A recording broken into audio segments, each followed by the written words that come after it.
Hello, friends. Patrick McFarlane of the Liberty Weekly podcast coming at you with yet another episode. This one is episode 120, and I haven't come up with the title yet, but this is the Father's Day themed episode.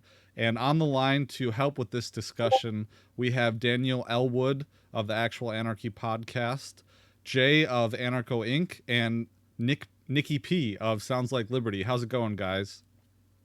Of the actual. Hello. It's going. It's going good. I'll throw it to Daniel first. Why don't you tell us who you are? Certainly, yeah. I'm Daniel Elwood of the Actual Anarchy podcast and the Last Nighters, among other projects. Many of them are related to the libertarianunion.com. And yeah, I'm a dad. I've been a dad for almost 6 years now, and it's the best thing I've ever done. And I've done it twice, and got some great kids, and they're in bed right now, I think. Wife unit is struggling to get them in bed right now. But yeah, that's the Father's Day situation here. Oh yeah, and we're all dads. That's kind of the theme of the episode. And I guess I haven't really announced on the show, but my son was born 3 weeks ago today. So we're talking about fatherhood. Jay, you're up next, man.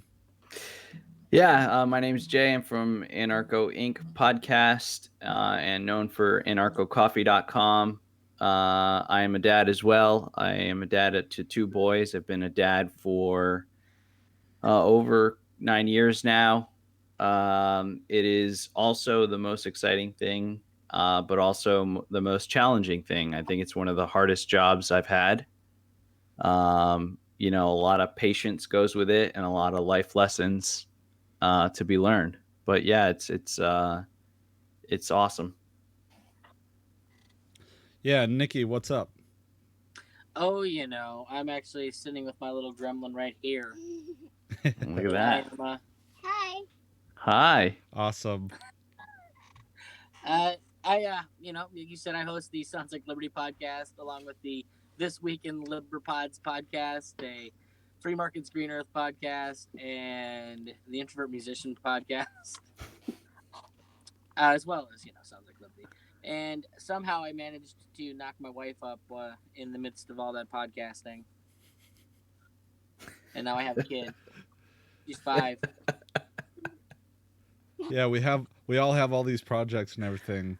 Yeah, it's incredible. I know I was talking to you, Nick, when my wife was pregnant, kind of talking about your experience, and you were right. You were right about a lot of things. So, yeah, it's been challenging so far, but also just the sheer love immediately. It was overwhelming and just incredible. So, we have a healthy boy, and that's all that I can ask for. But today we're going to be talking about some of the things that Liberty parents face. Something that I've actually faced already in becoming a dad is, at what point in time do you set your principles aside to protect your family? It's kind of a struggle because you want to live, be a principled libertarian, but at the same time, you're thinking about a lot of things, and you're thinking about providing the best life for your children. And I think with advocating liberty, at some point you run risks and you put yourself in danger and maybe put your family in danger. And it's a delicate balance. And I thought that maybe you guys would already, you've been dads for some time now. You would have experienced that. So I was wondering how you dealt with that in your own life. And so to prompt this, since July 4th is also coming up pretty soon after Father's Day, I'm going to play a little scene from The Patriot that really frames this issue to go along with the Founding Fathers theme. And you have to bear with me because it's about 4 minutes long. And for those of you watching the video version, I'm not going to play the video because I don't want to get a copyright strike. But here we go, and I hope the audio levels are okay. Our first order of business. And our last, if we vote a levy. Order. Mr. Sims, you do not have the floor. Our first order of business will be an address by Colonel Harry Burwell of the Continental Army. Colonel Burwell. You all know why I'm here. I'm not an orator, and I would not try to convince you of the worthiness of our cause. I'm a soldier. And we are at war. From Philadelphia, we expect a declaration of independence. 8 of the 13 colonies have levied money in support of a continental army. I ask that South Carolina be the 9th. Massachusetts and Virginia may be at war, but South Carolina is not. Hear, hear. This is not a war for the independence of 1 or 2 colonies, but for the independence of 1 nation. And, yes, what nation is that? An American nation. There is no such nation, and to speak of one is treason. We are citizens of an American nation, and our rights are being threatened by a tyrant 3,000 miles away. Would you tell me, please, Mr. Howard, why should I trade 1 tyrant 3,000 miles away for 3,000 tyrants 1 mile away?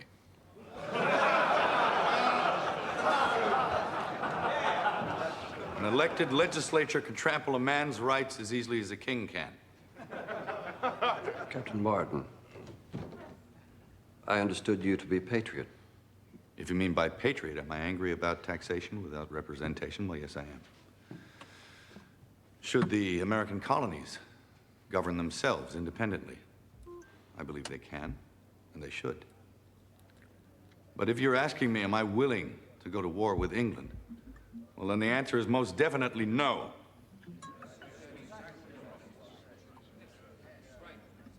This from the same Captain Benjamin Martin, whose fury was so famous during the Wilderness Campaign? I was intemperate in my youth. Temperance can be a convenient disguise for fear. Mr. Middleton, I fought with Captain Martin under Washington in the French and Indian War. There's not a man in this room, or anywhere for that matter, to whom I would more willingly trust my life. There are alternatives to war. We take our case before the king. We plead with him. Yes, we've tried that. Well, then we try again and again, if necessary, to avoid a war. Benjamin, I was at Bunker Hill.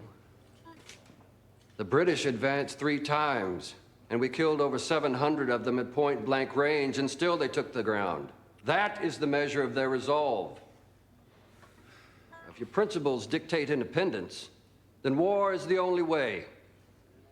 It has come to that. I have 7 children. My wife is dead. Now, who's to care for them if I go to war?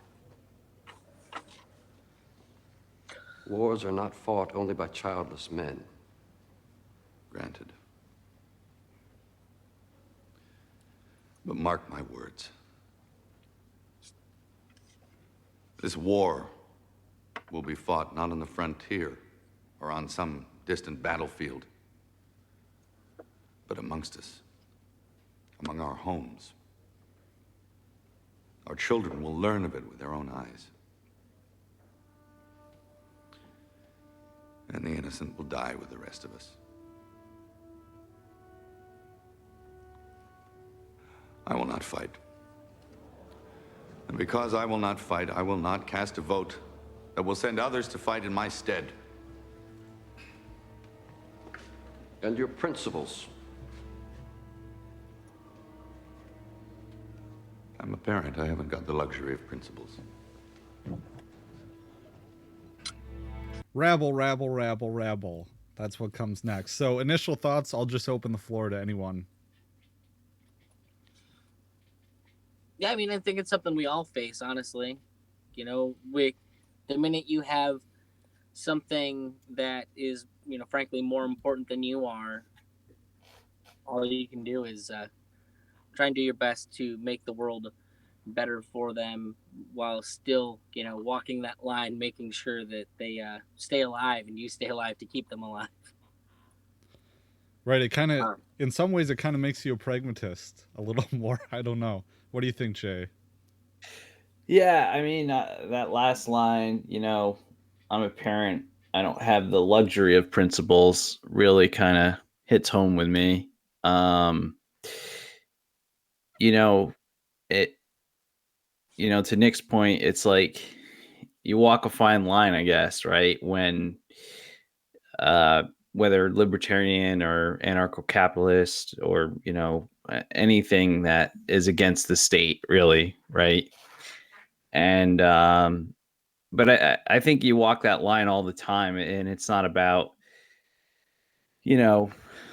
fighting the police or not paying your taxes, right? It's even society, right? I mean, people look at you funny when you believe that taxation is theft or that we don't need a state, right? So I think for me, it's still a message worth, I guess, preaching for. And if there is a fight, I don't know where it is yet. I don't see it. I had, it reminds me of a conversation I had with one of my guests, where it's just like, like we have the 3%ers, right? And those guys are very anti-state, but at the same time, some of them are very much so bootlickers, right? So it's an interesting line for sure. It's something I struggle with all the time, especially having a coffee named Anarcho Coffee and a podcast called AnarchoInc, right?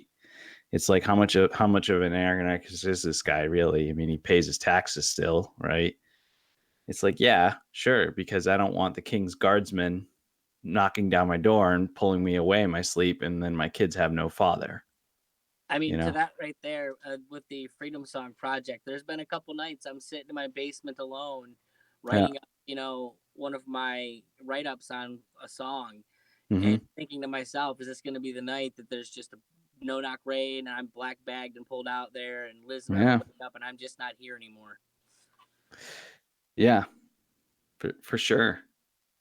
There was actually a specific song, and I love it. Sherry Voluntary turned me onto this, and Silent Running by Mike and the Mechanics, which is probably one of the most anarchist songs that's ever existed, believe it or not. Okay. But it has a particular line in here, in the third verse. Swear allegiance to the flag, whatever flag they offer. Never hint at what you really feel. Teach the children quietly, for someday sons and daughters will rise up and fight where we stand still. Yeah, that's nice. We, at a certain point, like once we, to me, I guess once you have kids, all you can do is preach, because keeping them able to fight the next battle, if they choose to, is probably the most important thing you can do. You can't think in short time preference. You have to have long time preference. Right. Yeah. I mean, for me, even just doing this podcast, and granted, I'm sure we don't have much to worry about, scares me. But the reason it scares me is, I don't know if you guys know the story of Schaefer Cox. If you ever heard that story, right? When I heard that story, and I've actually donated to that cause, I couldn't believe it. I mean, the man was only using his words, and they came for him, and the video, basically, I think the words he said was something along the lines of, I've got a militia ready of, let's just say, X amount of men. I can't remember the amount of men he had, in militia. And so that, of course, put the government scared, and the same could be said for, Waco, Texas and Ruby Ridge, right? One thing that you really have to be, that we all need to be cognizant of, is that it's not always the big ones they go after. Yeah. Because big ones can put up a fight. Sometimes they have to go after the little ones, because if you can make little ones fear enough to stop. Oh no! Did we lose him? We might have lost him. Well, you can keep becoming big. Yeah, just say that again. We lost you for a sec. We lost you. Say it again, Nick. They come for the little ones. Well, yeah, you can't just arbitrarily take down the big ones, because then eventually the little ones will just rise up and become the big ones, and it's just never ending. But if you can put the fear into the small ones and keep them afraid of growing into the big ones, okay, then you can keep the message from spreading. So they have to be almost random and indiscriminate in the way that they approach it. So no matter what, it's not always the big ones they go after. It's got to be the little ones too. So no, that's none scary. None of us can ever feel safe. Like one thing that I always think about is our friend Trey. It's not Trey. It's Patrick over here with his Fed. His random friend from over in Europe or whatever, with the most convenient story ever, and so principled that you just feel like he's trying to convince you to bomb a bridge or something. Yeah, there have been a few people who have reached out to me of suspect origin that when I've been doing the podcast, most notably in law school. Yeah, so it was really interesting, but wow.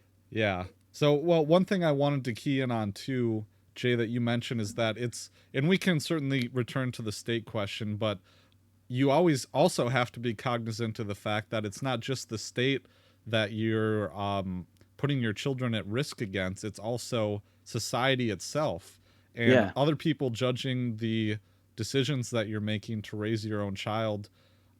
So I wanted to maybe let's talk about that, but also, family also comes to play because family can influence the decisions that you have in raising your children too. And, whether it's judgment or putting distance between family and yourself because of the way that you choose to raise your child. So if anyone has any experience with that they'd like to share. Great experience. Yeah. So everybody likes the kid. So there's a real simple fix to this. If you want to be part of the kid's life, you play ball the way I want you to play ball. That's it. People want to see their grandkids. I can speak from experience, and I've definitely laid it out there. And it's not necessarily that I'm trying to use my kid as a bargaining chip, but at the end of the day, I'm not going to let you dictate how I raise my child either. Right. So if I got to play hardball, I'll play hardball. Yeah. Well, yeah, no, and Daniel, you can definitely speak to this. I mean, homeschooling alone,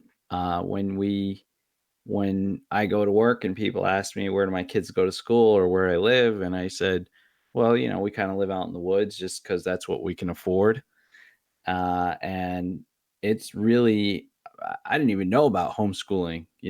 I mean, my parents are immigrants, and I was raised by immigrants and went to public schools because they could barely, speak English. But I got to give kudos to my wife that, she's the one that really turned me on to homeschooling. And when I really got deep with libertarianism, it really makes sense to homeschool your kids. And when you bring that up, the first thing people ask is, what about socialization, right? With homeschooling. You mean locking them in a room where other kids pick on them for 8 hours and they don't get told to shut up and not move? Right. It's not social. Yeah. So that's another kind of social weird. Well, let me turn this back on Patrick. I know from my personal place, and Daniel I know a little bit, Jay probably the most, but the only person that really matters in this equation is the wife. And because when it boils down to making decisions, and I've actually a good friend of mine has had issues with her ex-husband over the whole statism thing because she's a hardcore anarchist, and he refuses to participate in that kind of ideological game with their, I think, 2 children that they have. And so the bigger pushback, I think, is not so much with people outside of the family, it's from within the family for a lot of us. Personally, my wife pretty much goes along with anything. She's chill. Like, she grew up homeschooled, and so haven't gotten a lot of pushback. But I know, Patrick, don't you have a less than right on board wife? No, actually, she is pretty on board. She's pretty chill as well. But there are certain steps, there's certain concerns that I have that I'll make a bigger deal out of that she doesn't understand, and there are certain steps that she just does not want to take. Like, I know she'd be totally fine homeschooling, or I think, even staying home with the kids. So she's not an ANCAP, but she is a liberty-leaning person as well. So we mesh pretty well. But I think also, but it is kind of the community and being involved in the community in this area. Wisconsin homeschooling is stigmatized, certainly. So it's something that we're going to have to think about as a couple. Well, if I could give you one piece of advice, and this is what I tell them: if my kid ever stops, if people stop telling me my kid is smart for her age, I'll consider putting her in school. Right. All I ever get is, oh my God, she's so smart. Cool. Yeah. Then clearly the job's getting done. Yeah, exactly. See, and I mean, aside from that, there's the Ron Paul homeschool curriculum. I mean, I know I'm gonna unschool the kid anyways, but this is another issue, though, right? Is that I was so anti-authoritarian when I was a kid, is that I would reject anything that anyone was trying to push on me just for the sake of doing it. I think that's a pretty typical thing. So at what point do you want to push liberty onto your children? What if you get a pushback? But that's not, I don't think liberty takes pushing. I think like it's a natural thing. The reason you have that memory of fighting authority is because you were pushed into a system that didn't make any sense, a statist system. I'll tell people I never had that conversion to anarchist. I'm positive I always was. I just didn't know, like, necessarily have an ideology for exactly what my instinct told me was correct. And that's you're fighting the system. It's not not fighting. You're not just rebelling to rebel. You're rebelling against something that doesn't make sense in the first place. Yeah, that does make sense. So I'm still, I don't know how I'll approach this, but I don't know. Oh yeah, son, there's hundreds of hours of me pontificating into a microphone about libertarianism. Or I don't know, I could leave like little breadcrumbs or something. I don't know. I don't want to push, but look at my surroundings. I mean, well, it's very simple. I'll tell you exactly how you get them into liberty. You get them a very large ice cream cone. And before you give them the ice cream cone, you take a big lick out of that ice cream cone. Actually, a few licks out of that ice cream cone. And when the kid asks you, why did you eat some of my ice cream, Daddy? You say, that is taxation, son. Now here's the rest of your ice cream cone. Yeah. See, I got... Here's another fun one. So, Irma, what are your thoughts on public school? What are we talking about? You tell me. What do you think about going there? You getting shy on me? No, I'm just thinking. What was you said to me the other day? It's like sitting still for 8 hours and not being allowed to talk. I think I'd rather be homeschooled, Daddy. Yeah, because that is my opinion. So there you go. She's a cutie, man. Yeah, well, Daniel, what do you think, man? Well, you guys have touched on so many different things already. And I'm trying to save myself for our own Father's Day special after this. So I'm going to have to jump off before too long.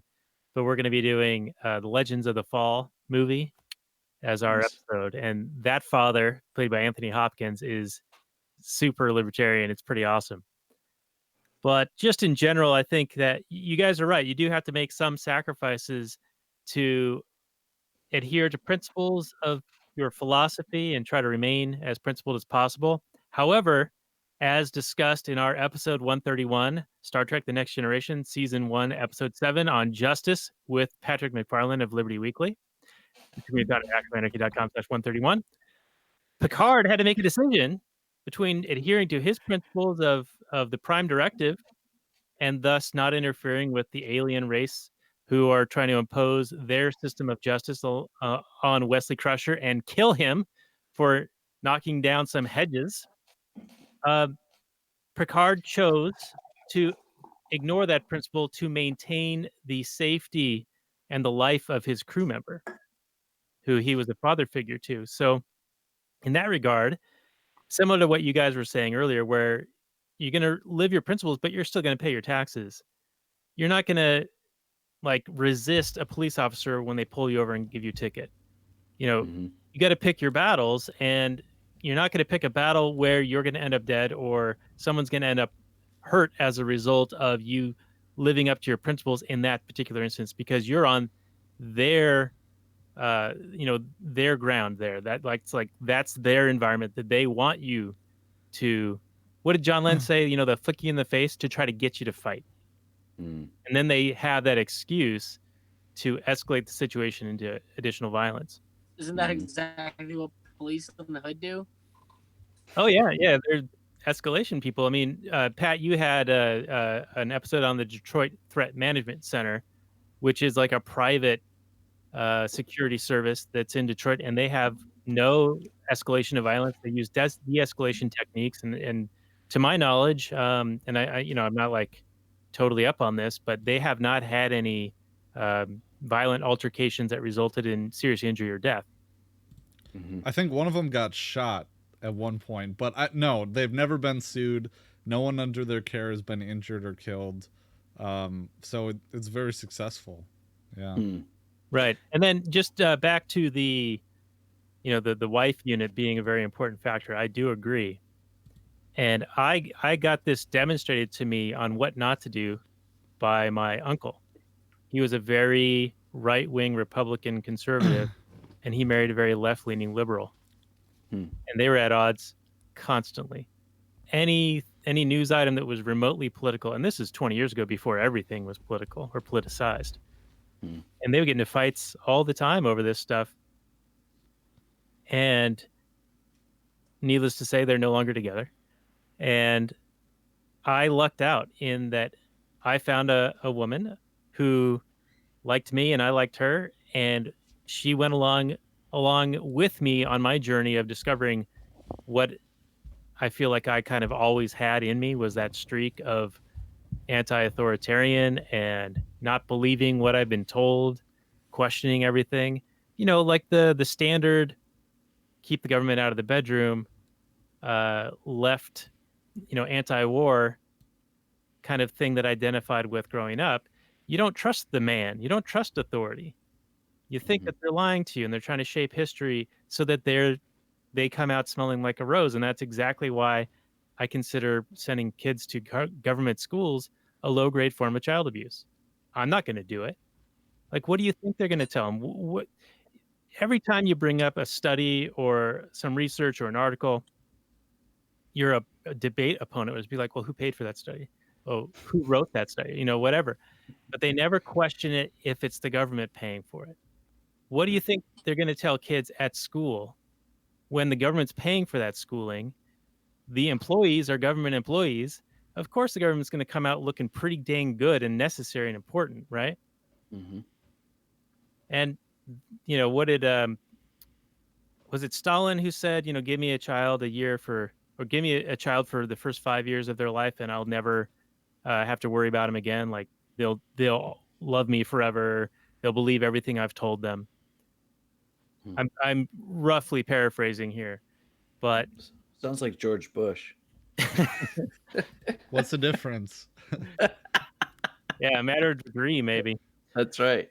But essentially, and you know, another thing with living to principles is, you know, my wife and I are seriously considering leaving the state we're in as a result of the homeschooling laws that exist here.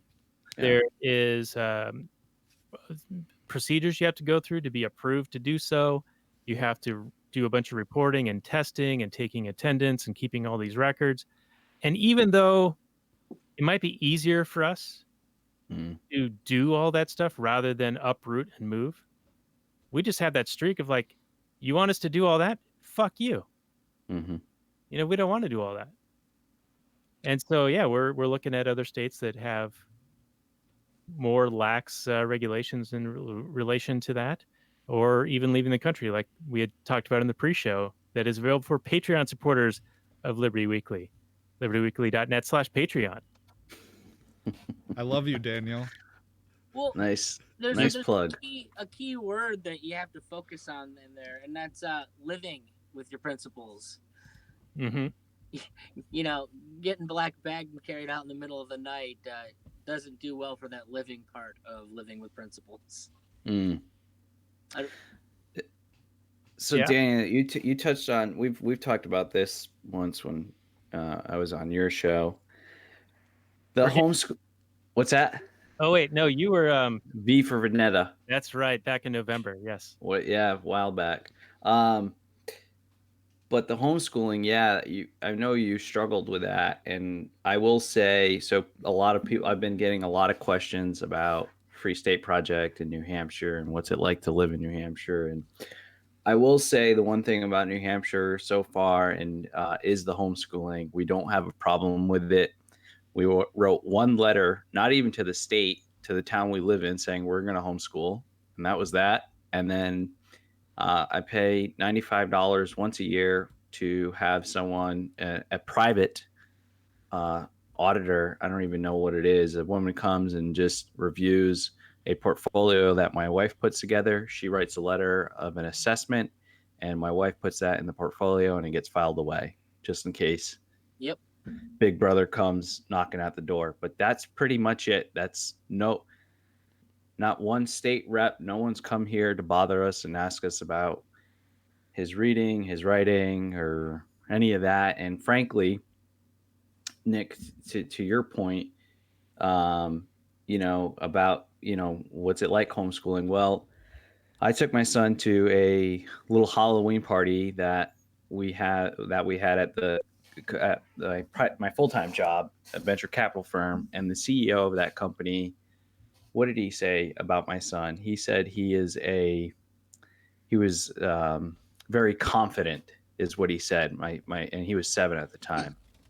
And so CEO of a multi-million-dollar venture capital firm calling my 7-year-old son very confident, I mean, pretty speaks highly of what you can turn your homeschooling to be. At least for me. If you listen to the School Sucks project at all, and all the time that when Brett did his School Sucks Across America thing, and he traveled from city to city, out to the West Coast, and he went to a couple different schools, and the thing that he remarked on at all of like the unschooling or homeschool type projects was that he'd go into these places and these kids would come up to him, a complete stranger, moreover an adult, and just talk to him like he was a person.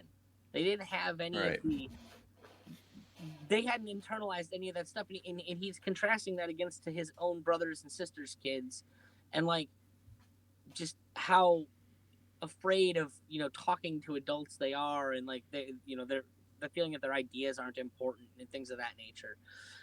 So it was always a very interesting thing to think about. I have an example from this morning from homeschooling with our kids where we were learning about different types of dogs, and they were talking about the most dangerous dogs that are around, and there's a list of 20. And it got to number 13, the Doberman Pinscher. And the reason that Dobermans were bred was to be taken along for tax collection purposes, for intimidation and the initiation of violence, to make people pay their taxes. And my kids picked up on this immediately. It was pretty amazing, and it was so good I had to share it with a bunch of people today. So, wow, that's that I didn't know that, and that's pretty insane. Just another while you bring up, I guess principles and being a father and kids too. Another one too is owning guns and having kids, right?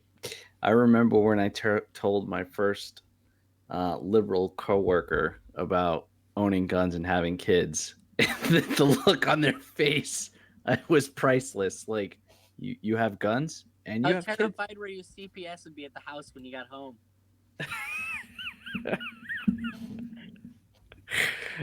And I couldn't believe it. So,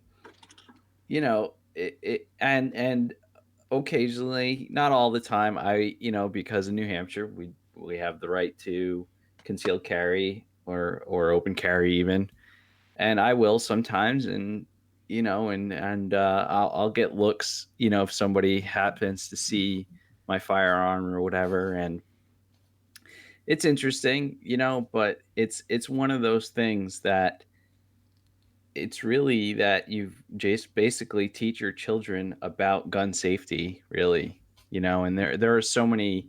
That's the beauty now. I mean, the beauty of the internet and the beauty of the liberty movement. There's so many books about, there are children-friendly books about gun safety out there now. I'm sure the Tuttle twins have some. Not yet, but you should tell dude, because he's looking at what to do with this next project. Oh, I'll let him know then. Yeah, I know there's one we have. I forget. It's like with ants, and I can't remember the name of it, but it's like they're like doomsday prepper ants and then gun safety ants, and my son enjoyed it. It's just, and he knows like we have a gun safe and they're all locked up and he never goes near it. So it's there are these kind of I guess treading the line of liberty, right? Owning guns and having kids, right, is I guess one of them. Yeah, those kids books, man. Like, one thing we got just a deluge of are kids books. And I've been trying to read already. I mean, he's only 3 weeks old, but they're boring as hell, man. Tuttle Twins, Yeah. man. You got to get the Tuttle Twins. I got to get the Tuttle Twins books, yeah. Well, I'm going to tell you, as boring as those things are, you need to go be damn sure you're paying attention to what your kids are like getting. Because the subliminal messaging, the programming. Well, I mean, on Free Market Screen Earth this week, we actually did an analysis and kind of went over some of the bullshit out of the movie Over the Hedge, if you remember it, and some of the stuff that like it shoehorned about humanity in that movie. So there's a lot of messages you really want to make sure you have the ability to counter when they come up. Mm-hmm. That's why I have a show, Nick. ActualAnarchy.com. Speaking of which, I've been meaning to ask you, Daniel, have you ever had Chloe Anagnos on your show?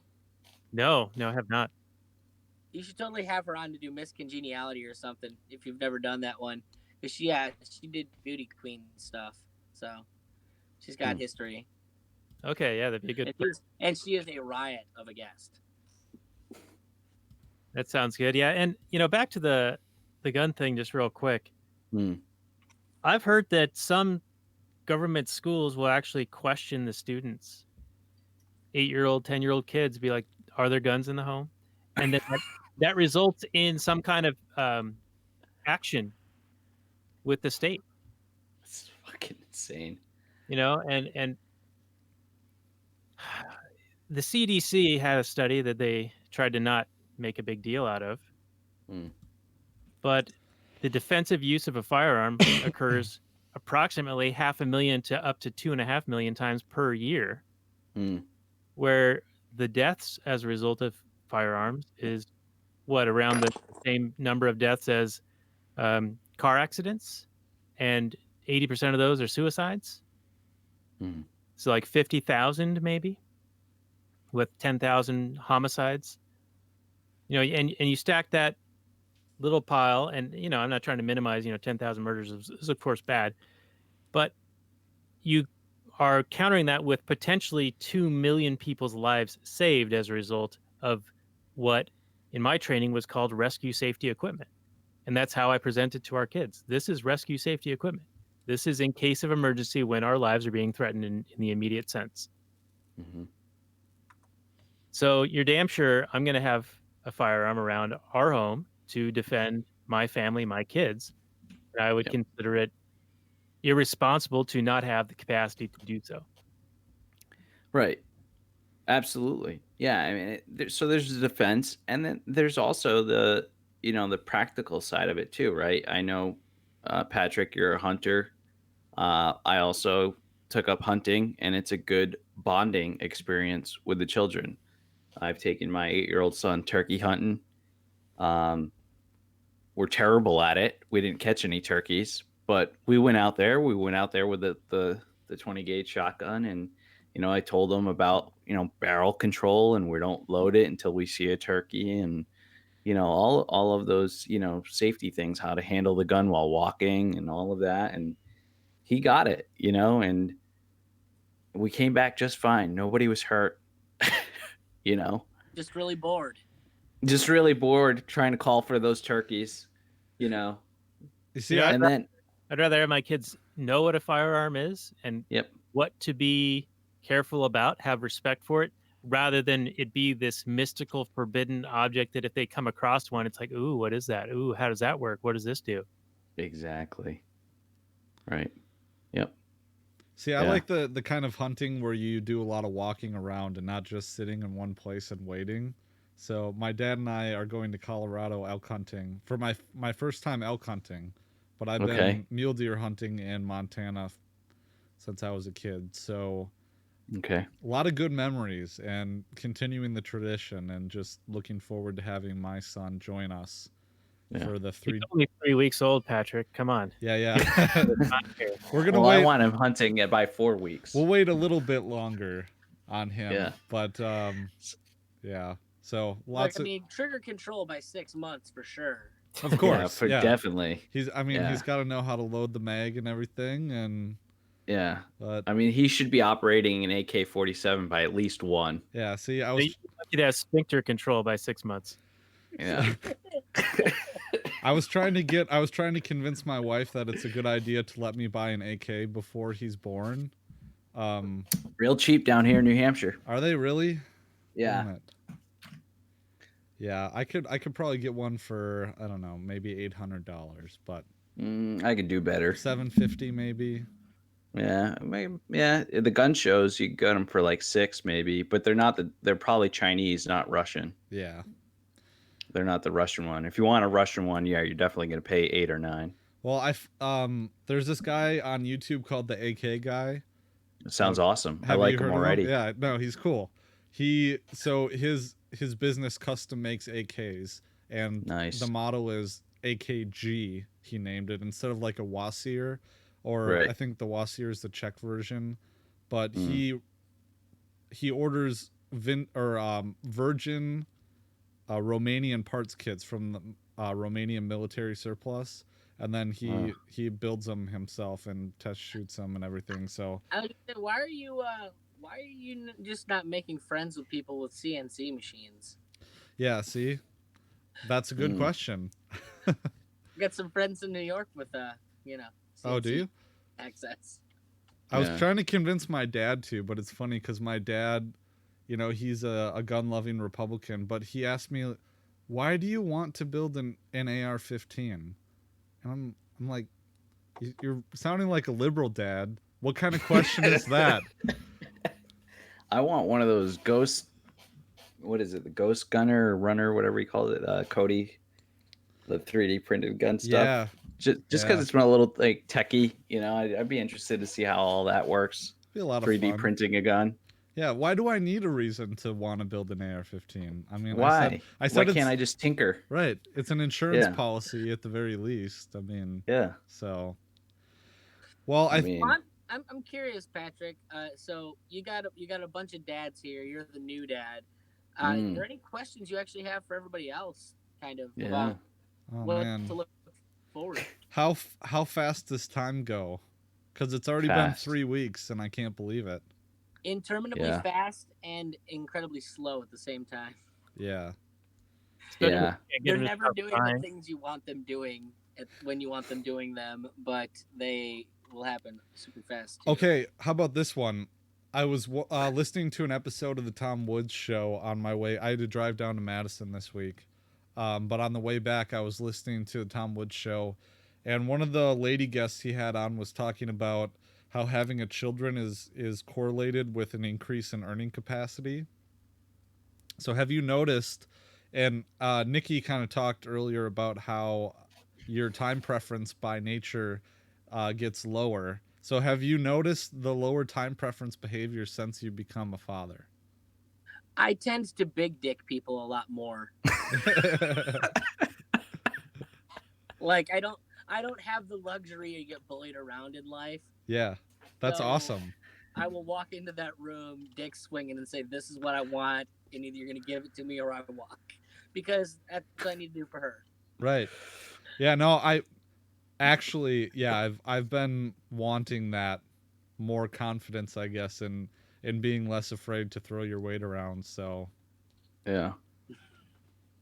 I think so. I mean, sometimes also, like other times for me, there is a little anxiety with it because it's like you want to be confident, but like also at work, you don't want to like lose your job or jeopardize your job or anything because you want to provide for your family, right? But I think you do reach a point in your career or life where you go with the big dick swinging, and I think I've hit that point I mean, I wouldn't be doing this show or starting any of the businesses if I hadn't. Stapleton's good at getting people to want to go out and like be human capital. Yeah. I will say, like, he definitely keeps you amped up. Say, no, fuck this. I know what I'm worth, and I'm gonna go get it. And if I'm not worth what I want to be, that's my problem to fix. Yeah, exactly. And I think your children are a motivation to that, right? You know, I there's this like bonus episode that I've been meaning to do, but like in I can remember one of the bullet points, which is, you know, kind of like everything I do is to provide for my family. So first and foremost, I'm a capitalist, I guess, right? And I'm going to, you know, use my human power to generate revenue and capital, right?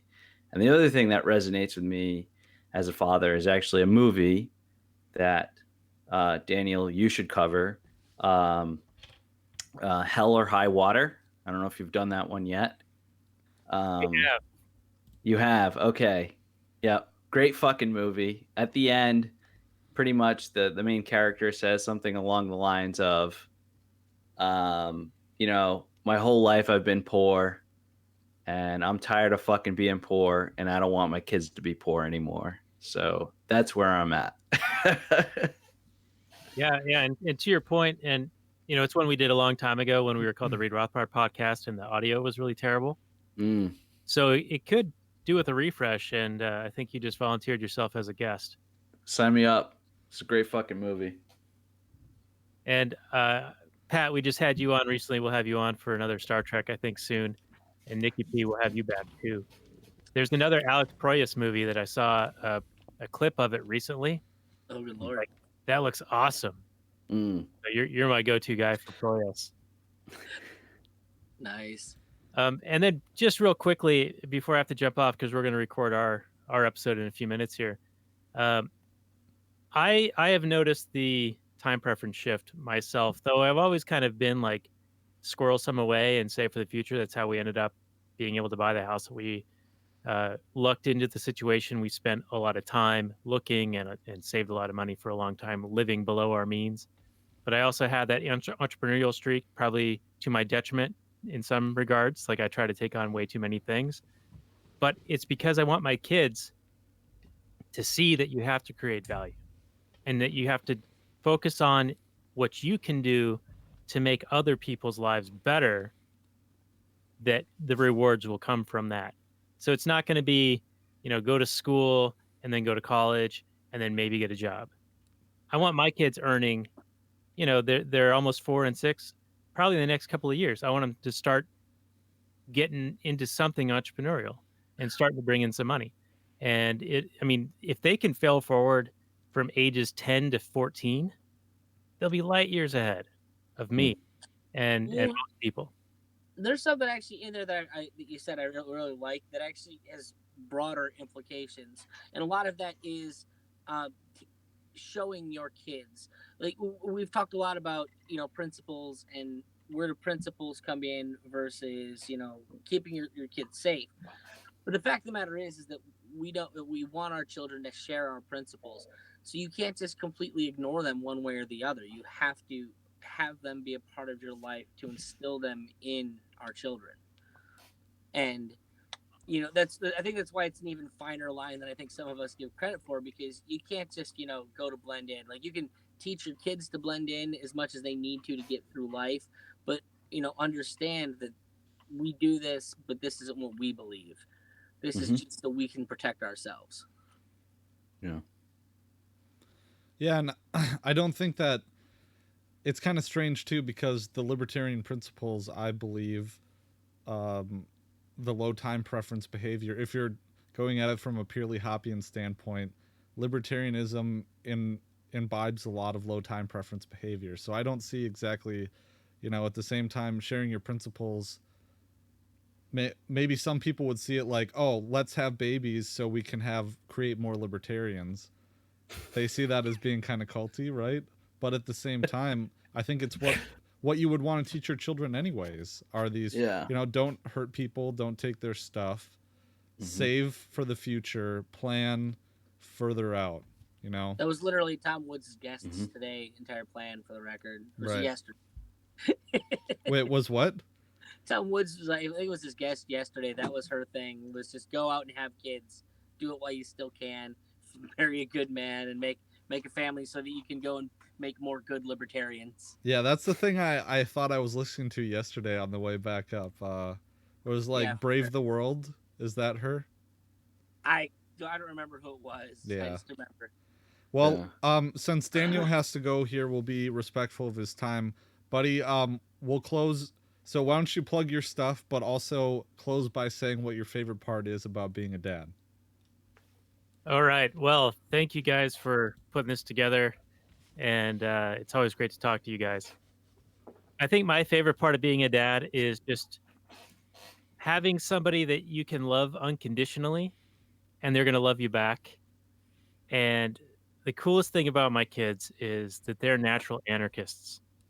Like, they won't bow to authority, and we have tried. Against our better judgment, you know, we want to be like negotiating and doing the peaceful parenting thing, and I think we have a pretty good track record, but sometimes, man, they just drive you up the wall. And but you know, it's great. They're wonderful. Time does go quickly. Your hair will get grayer very, very rapidly. This all turned gray about 6 years ago, actually. But yeah, so that's kind of my response to that. My kids are great and wonderful, and they're big fans of Paw Patrol, by the way. So if you don't have Paw Patrol stuff already, Pat, get ready, man. It's coming. Oh boy, Paw Patrol. Yeah, well, plug your stuff then, Daniel, before we move on. All right. Well, the catch-all for everything is danielelwood.com. And the biggest show I work on is the Actual Anarchy podcast at actualanarchy.com. We have a normie-friendly version, which you can share with people who might be afraid of something with the name Anarchy in it.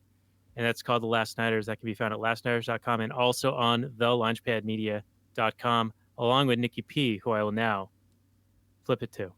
Yeah, and say what your favorite thing is about your daughter, too. You can make her leave the room or plug her ears if you want.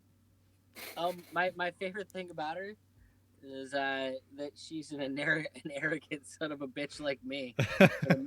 She's got a mouth on her. I often wonder how she's gonna do as a teenager with my mouth and, you know, being half black with around police officers. But it is what it is.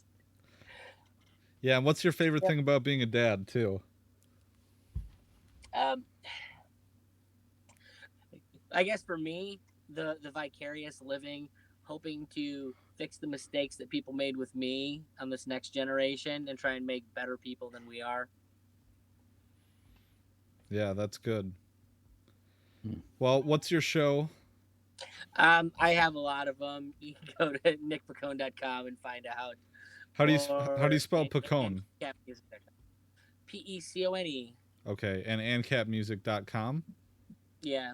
Okay, and I think this is your first time on my show. What the hell? Probably.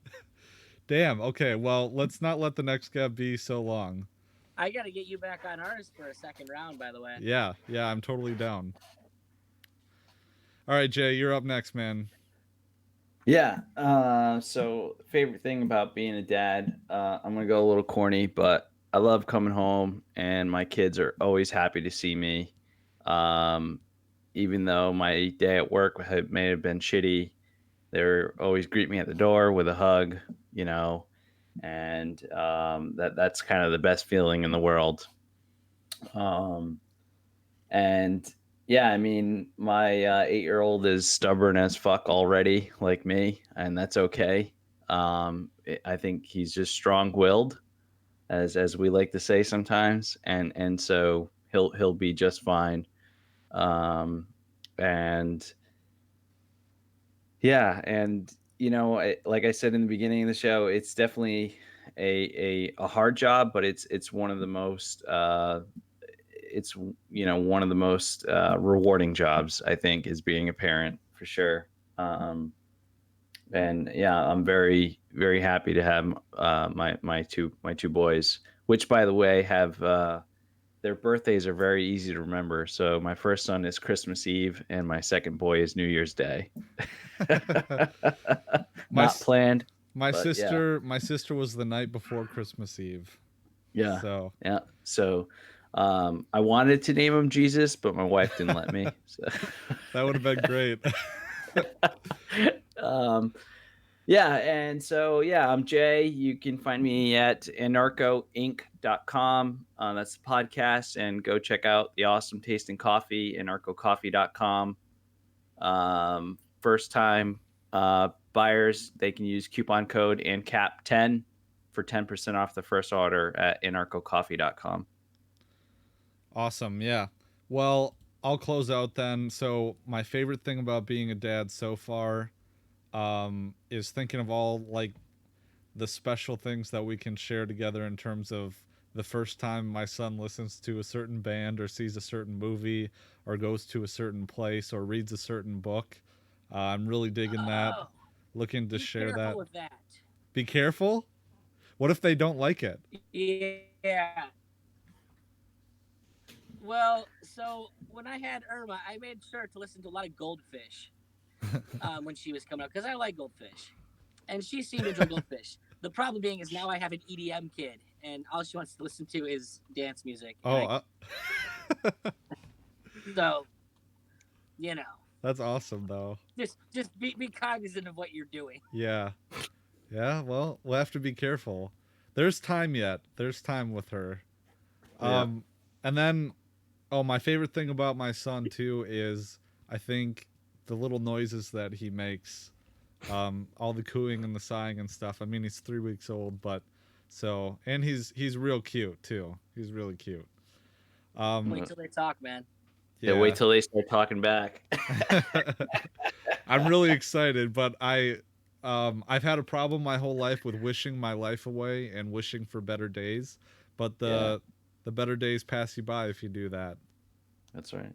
Yeah, you got to take your time, man. Take it easy. Yeah, it goes by fast. I can't believe my first son's already 8, and I do have we have the 1-year-old, and he's going to be almost 2 now, right? And it's just, I don't know where the time goes. Don't know where it goes. Yeah. Irma, do you have any advice for Patrick since he's a new daddy? You're a kid. What do you lobby for? What should you do? Freedom. Candy. What's that? Okay. All right. Well, it was good to see you guys. Until next time. Awesome.